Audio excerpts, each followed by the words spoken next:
इधर उधर की बातों में आपके टाइम को बर्बाद नहीं करना है। आप सभी के सामने प्रीवियस ईयर एग्जाम में पूछे गए स्पीड मैथ का पहला क्वेश्चन, इसको सॉल्व करिए। चलिए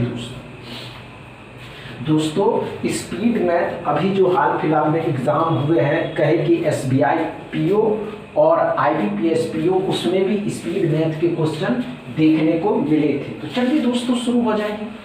कम से कम टाइम एंड बेस्ट स्ट्रेटजी के साथ अगर आप किसी क्वेश्चन को सॉल्व करते हैं तो आपकी स्पीड अपने आप बढ़ जाती है। हुआ क्या? नहीं हुआ? आइए ध्यान दीजिएगा। ये सभी प्रीवियस ईयर एग्जाम में पूछे गए, कोई बात नहीं, आइए ध्यान दीजिएगा। 196.03 और 27.0 मतलब 196 तो 196 ही रहेगा। कितने का होता है दोस्तों? 14 का होता है। 27 का स्क्वायर कितना होता है दोस्तों? होता है ये 27 का कितने का होता है दोस्तों?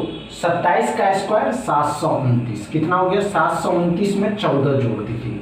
अब 14 जोड़िएगा तो कितना हो जाएगा दोस्तों? 743। अब ध्यान से देखेंगे दोस्तों, 199.89% मतलब 200%। डबल जीरो खत्म किया, 20 का डबल 40, माइनस का 40, 40 इस साइड लाइएगा, प्लस का हो जाएगा x बराबर 783। क्या समझ में आया आप सभी स्टूडेंट को?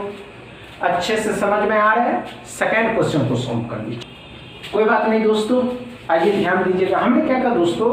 अप्रॉक्स है तो अप्रॉक्स के क्वेश्चन को कम समय में 90.98 है 20%, जिसका फ्रैक्शन वैल्यू दोस्तों 1/5 होता है। अब 5 से काटिएगा तो इसको 6 to 5 ही रहने देते हैं। 5 का 5, 5 दूनी 10, 5 25, 125, 125 5 625 होता है। तो 1 to 5 आ गए यहाँ। 21 का स्क्वायर कितना होता है दोस्तों? तो 441 होता है 441, 21 441, 6 6 5 566 हो जाएगा। अब यहाँ कितने का होता है दोस्तों?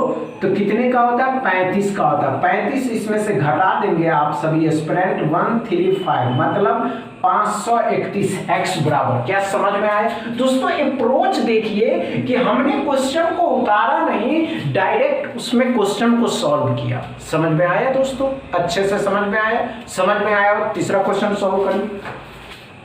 हुआ क्या?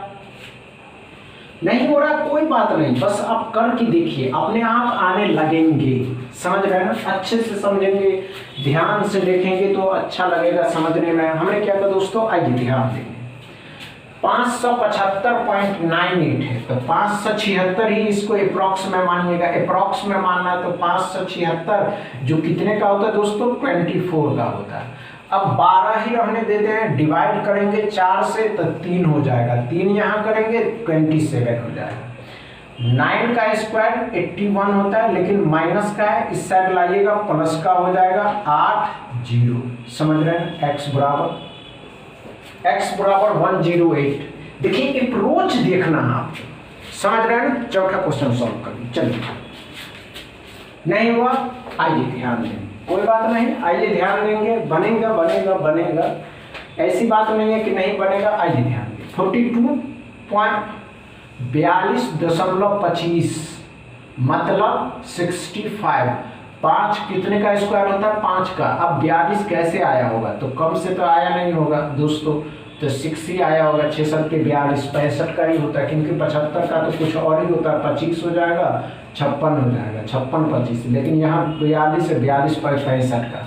13 से भाग दीजिएगा, 5 हो जाएगा। अब 5 को 17 से गुना करिएगा, 85 हो जाएगा। 8 का स्क्वायर 64, 64 यहाँ जोड़ देंगे, 9 8 6 14, 11149। समझ में आया? अच्छे से समझ में आ गया दोस्तों? 5वां क्वेश्चन को सॉल्व करेंगे। चलिए, अच्छे से सॉल्व करेंगे, घबराने की आवश्यकता नहीं है, भागने की आवश्यकता नहीं है दोस्तों। आइए ध्यान दीजिएगा। हमने क्या कहा दोस्तों? अच्छे से समझिए। 2.01 का स्क्वायर मतलब 4 ही हो जाएगा। 11.98 है तो 12 का स्क्वायर 144 आएगा दोस्तों। 9.89 मतलब 10%, 10%, 10%, 1240। 1240 का परसेंटेज डबल जीरो खत्म किया, 124 हो गया तो 2 हो जाएगा, 6 7 हो जाएगा, 2 ही रहेगा। 272x बराबर। समझ में आया? अच्छे से समझ में आया? डाउट क्लियर है दोस्तों? अगर डाउट क्लियर है तो वीडियो को दबा के शेयर करिएगा, लाइक करिएगा, चैनल को सब्सक्राइब कर लीजिएगा। थैंक यू दोस्त।